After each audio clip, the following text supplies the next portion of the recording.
Dans cette édition, l'ONG Lead africaine veut aider les jeunes filles handicapées à sortir de l'oisiveté. Elle initie donc une formation à leur endroit en coupe-couture. Les épreuves écrites du BEPC débutées hier se poursuivent jusqu'au vendredi 13 juin. Aujourd'hui, les candidats sont évalués en dictée et en mathématiques. Et hors de chez nous, 20 autres femmes kidnappées dans le nord du Nigeria samedi dernier. Un rapt revendiqué par le groupe islamiste Boko Haram. Voilà pour le sommaire, bienvenue à ce 12h30. Vous le savez certainement, les épreuves écrites du BEPC ont démarré hier en Côte d'Ivoire. Pas d'incident majeur signalé, cependant des absences et retards notifiés dans certains établissements, notamment au lycée moderne Djedji Amonji des 220 logements d'Adjamé. Le point de cette première journée d'examen avec Diane Mouigna et Franck Quadio. Mardi matin, c'est le début des épreuves écrites du BEPC. Nous sommes au lycée Djedji Amonji d'Adjamé 220 logements. Et pour commencer, la composition française, un exercice que ce candidat trouve bien abordable. Les épreuves se passent bien. La première épreuve a été, pas trop compliquée. Pour cette première journée de composition, il aura fallu faire avec un élément imprévu, la météo. La forte pluie de la matinée qui a occasionné plusieurs retards et absences. Cette journée a été particulièrement difficile à cause de la pluie, ce qui a fait que beaucoup de candidats sont venus en retard. On a eu une cinquantaine d'absents. Pas d'incident. Pour le moment, on déploie seulement un cas de maladie. Des dispositions donc pour pénaliser le moins possible les candidats surpris par les intempéries. L'inspecteur général de l'éducation nationale à Bruno est venu s'assurer du bon déroulement des épreuves. Dans les centres où nous sommes passés, tout se passe bien. Nous avons seulement déploré le retard, sinon dans l'ensemble tout se passe très bien. Des épreuves du brevet d'études de premier cycle qui prennent fin le vendredi prochain. Promouvoir l'autonomisation de la femme et plus singulièrement celle de la femme handicapée motrice, c'est l'un des objectifs que se sont fixés l'ONG Lead africaine et l'ambassade d'Australie au Ghana. Une cérémonie a donc été organisée à cet effet pour lancer un projet de formation des femmes handicapées de Yopougon et d'Abobo au métier de la coupe-couture. On retrouve le duo Diane Mouigna et Franck Quadio. Claudia, jeune femme handicapée moteur, pourra désormais se déplacer la tête haute. Elle vient de bénéficier d'une formation de 6 mois en coupe et couture. Une initiative de l'ONG Lead africaine, réseau régional pour l'étude et le leadership féminin. Pour ce projet, ce sont des femmes handicapées qui vivent dans des quartiers démunis, donc qui n'ont pas la possibilité de s'insérer. Aujourd'hui, on a démontré par ce projet qu'elles avaient la capacité d'apprendre un métier et qu'elles avaient la capacité d'être autonomes. C'est une grande satisfaction. Pas tout le monde qui accepte d'apporter une aide à quelqu'un. S'ils peuvent, avec l'aide qu'ils nous ont apportée, nous permettre de nous installer pour qu'on puisse jouir de ce qu'ils nous ont apporté. Comme Claudia, 24 autres jeunes femmes venues des quartiers de Yopougon et d'Abobo. Une formation qui a bénéficié de l'appui de la République d'Australie. Une initiative très très impressionnante. Les jeunes femmes ici sont vraiment fières de leur travail et de leurs produits. J'espère qu'elles vont devenir des entrepreneurs dans l'avenir. L'ONG Lead africaine est née en 2011. Elle s'est donnée pour objectif de contribuer à l'indépendance socio-économique de la femme, frange fragile de la population. 25 bougies bien comptées pour le Rotaract Club d'Abidjan 2 Plateau, prétexte tout trouvé par les anciens et actuels membres des sections abidjanaises du même club pour célébrer les retrouvailles autour de ces noces d'argent. Noël Akosi Benjo était le parrain de cette cérémonie placée sous le signe de la solidarité et du partage. On en parle avec Doigt de Laser. Servi d'abord et avant toute action, c'est la devise des Rotaraciens de Côte d'Ivoire. Le 25e anniversaire du Rotaract Club Abidjan 2 Plateau est placé sous le signe de l'amitié, de la solidarité et du partage. La cérémonie a eu pour parrain Noël Akosi Benjo, maire de la commune du Plateau. Catherine Gba, conseillère municipale, représentant le parrain Noël Akosi Benjo, entend accompagner les actions du club.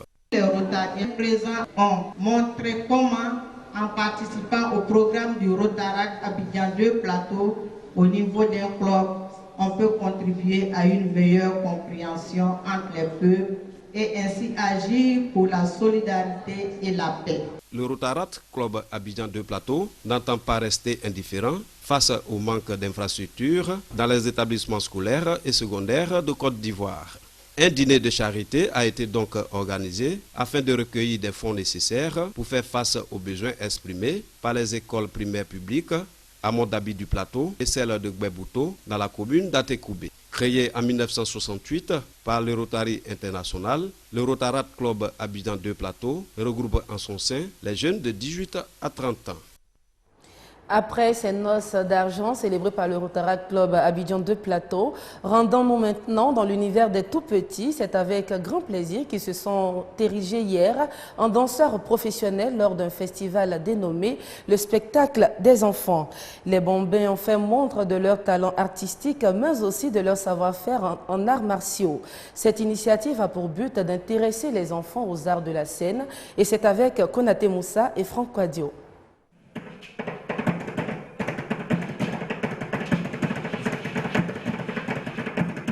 La danse guerrière des Achans, peuple du sud de la Côte d'Ivoire, la Boudan, venue du pays Agni à l'est, et même des pas de danse à Morée du Burkina Faso, et bien d'autres encore. Des pas de danse qui ne manquent pas de vitalité, cependant, même s'ils sont exécutés par des tout-petits. Le spectacle des enfants, un festival culturel permettant aux enfants de démontrer leur savoir-faire artistique. La promotion de l'art et de la culture et présenter au monde entier ce que nous faisons avec les enfants. Encourager les enfants, trouver une plateforme qui puisse s'exprimer au niveau artistique. Quand je parle d'art, je parle de musique, de danse. Ce spectacle artistique a également pour but d'initier les enfants aux arts de la scène.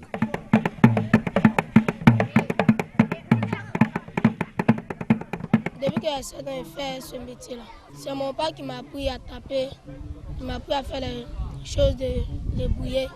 C'est mon maître de ballet qui nous a appris à danser. Ça me plaît quand je suis sur une scène. Le spectacle des enfants est à sa 6e édition cette année 2014. Il a réuni une cinquantaine de participants. Moi, enfant, j'exhorte à désarmer les cœurs et à exhumer. Les femmes de l'Église catholique s'intéressent elles aussi à l'art et à la culture. Elles ont décidé de faire éclore leur talent à travers un concours de danse dénommé la chorégraphie religieuse. L'événement a eu lieu dimanche dernier au large des eaux de Jacquesville et le vainqueur s'en est sorti avec la modique somme de 400 000 francs CFA. On retrouve Doigt de Laser. La chorégraphie religieuse dans les églises de Côte d'Ivoire.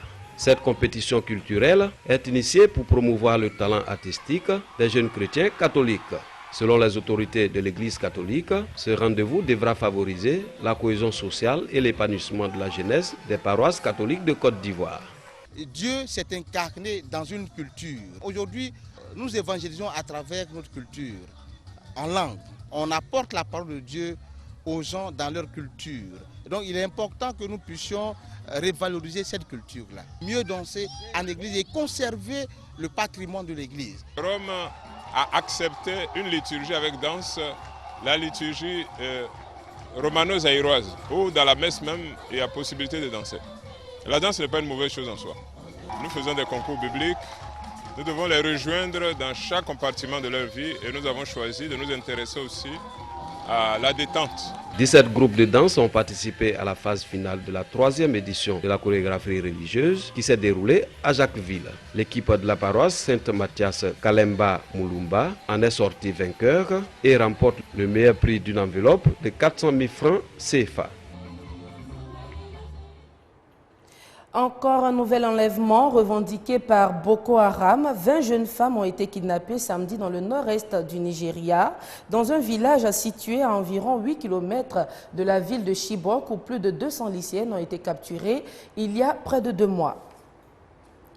Reuven Rivlin, c'est lui le nouvel homme fort de l'État hébreu d'Israël, ex-président du Parlement israélien. Il a été élu au second tour face à son adversaire principal, un député centriste.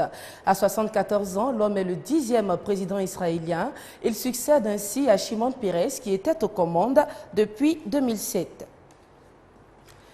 Tout semble prêt au Brésil à moins de 24 heures du Mondial 2014 pour accueillir les 600 000 spectateurs venus du monde entier. C'est du moins ce qui ressort d'une déclaration faite hier par la présidente brésilienne. Dilma Rousseff s'est exprimée en ces termes. Le Brésil, comme le Christ rédempteur, a les bras ouverts pour vous accueillir. Pour rappel, c'est la sélection brésilienne qui va ouvrir le bal jeudi 20h GMT à Sao Paulo contre la Croatie. Reportage. Plus que 2 jours avant le coup d'envoi du Mondial 2014.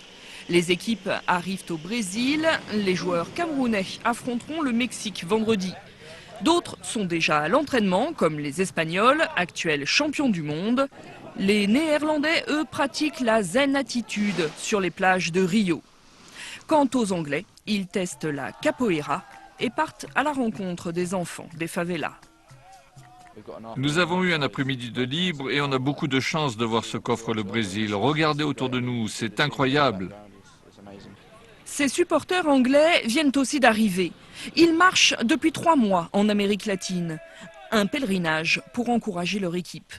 Les fans débarquent du monde entier pour cette grand-messe du football où s'affronteront 32 équipes. Nous allons avoir beaucoup de bénévoles pour aider les gens, pour les orienter, leur dire où sortir, où prendre les bus, les taxis. C'est une manière de montrer notre hospitalité.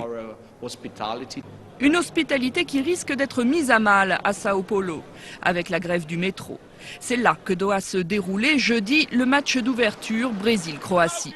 Embouteillage monstre, affrontement, la tension a atteint des sommets avant que les syndicats décident l'arrêt du mouvement lundi soir. Nous reprendrons peut-être la grève le 12 juin. Ça dépendra si les 42 travailleurs licenciés sont réintégrés ou pas. La menace plane donc encore sur Sao Paulo. En attendant jeudi, tout le monde s'active pour régler les derniers détails de la fête. Une fête placée sous étroite surveillance. Rio sera scruté par 20 000 caméras. Voilà, c'est la fin de ce 12h30. Merci de nous avoir suivis. Vous retrouverez demain, 12h30, Ami Koulibaly. Bonne suite de programme sur RTI2.